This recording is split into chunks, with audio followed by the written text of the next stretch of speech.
For decades, the Chicago Blackhawks were a sleeping giant. A once proud Original Six franchise stuck in the shadows of irrelevance, but in just a few short years, they transformed from basement dwellers to a modern dynasty, winning 3 Stanley Cups in 6 seasons and redefining what a championship core looks like in the salary cap era. So how did they do it? Let's break down how the Blackhawks rose from rock bottom to hockey royalty. Before the dynasty, there was the darkness. From the late 90s into the early 2000s, the Blackhawks were one of the most mismanaged teams in pro sports. Home games were blacked out on local TV. Top players were either traded away or walked in free agency. Fan attendance plummeted. The United Center was quiet. And in 2004, ESPN ranked the franchise the worst in all of pro sports. That changed with a painful rebuild and 2 franchise-changing drafts. In 2006, they drafted Jonathan Toews 3rd overall. And in 2007, they won the lottery and selected Patrick Kane 1st overall. 2 pillars, 2 future Hall of Famers. Kane brought the flash, razor-sharp edge work, impossible vision, and an elite scoring touch. Toews brought the backbone, defensive awareness, leadership, and a captain's edge. Together, they'd form the heart of the dynasty, but the front office needed more. In 2007, John McDonough was hired as team president. And in 2008, the Blackhawks promoted Joel Quenneville to head coach. The culture shifted. The mission was clear: build around youth, speed, and a puck possession identity. By the 2008-09 season, the foundation had been laid. With Kane and Toews now leading the charge, the Hawks surrounded them with elite young talent. Duncan Keith, a mobile, minute-eating blue liner. Brent Seabrook, a physical and reliable defensive partner. Chris Versteeg, a dynamic winger with scoring touch. Andrew Ladd, Dustin Byfuglien, and Troy Brouwer added size, grit, and depth. That season, they reached the Western Conference Final, falling to the powerhouse Red Wings, but something clicked. The league took notice. This team wasn't coming. They had arrived. In the 2009 offseason, GM Stan Bowman made bold moves. He brought in Marian Hossa, fresh off back-to-back Cup final losses with Pittsburgh and Detroit. Hossa was the perfect addition: defensive responsibility, playoff experience, and a sniper's touch. The Hawks entered the 2009-10 season with confidence and dominated. They finished with 112 points, second in the West, and rolled through the playoffs. They swept San Jose in the conference final behind Dustin Byfuglien's emergence as a power forward, then faced the Flyers in the Stanley Cup final. It was chaotic, high-scoring, and unforgettable. Game 6, overtime.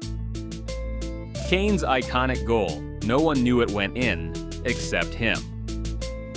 Chicago erupted. The 49-year Cup drought was over. The Blackhawks were champions. But with greatness comes a cost.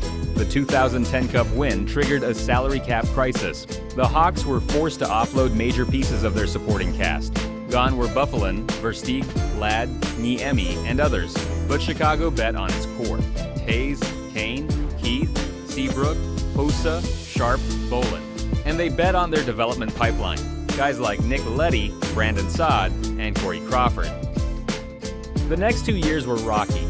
In 2011, they barely made the playoffs and were eliminated in round 1 by Vancouver. In 2012, the same story. They lost to the Coyotes in 6. But these weren't wasted seasons. They were fuel. The core remained intact. Experience deepened. And a new, faster, hungrier version of the Blackhawks was loading. In 2013, everything clicked.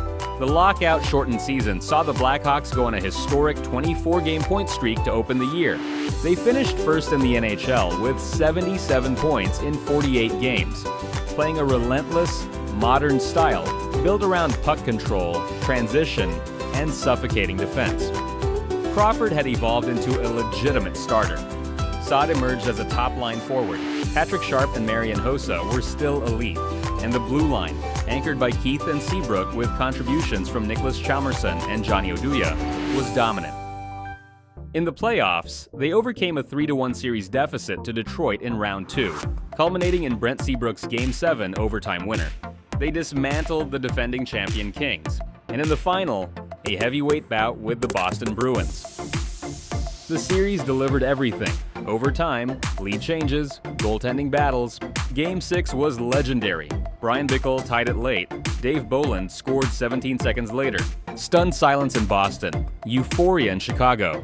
The Blackhawks had won their second cup in 4 seasons. 2013 wasn't the end. It was the middle chapter. The 2013-14 season was another strong campaign. The Hawks made the Western Conference Final again, this time falling in Game 7 overtime to the LA Kings. A heartbreaking finish, but it only reinforced the hunger. In 2014-15, the Blackhawks were battle-tested. They added key depth: Brad Richards, a Stanley Cup-winning veteran; Antoine Vermette, acquired at the trade deadline; Kimmo Timonen, brought in for leadership; Scott Darling, who emerged as a reliable backup goalie. Playoff time? The Dynasty struck again. They ousted Nashville in a physical 6-game series, then swept the Minnesota Wild. In the conference final, they went 7 rounds with Anaheim, winning Game 7 on the road, behind stellar performances from Kane and Taves. The final, Chicago versus Tampa Bay. Tight checking, low scoring, high tension. Crawford stood tall.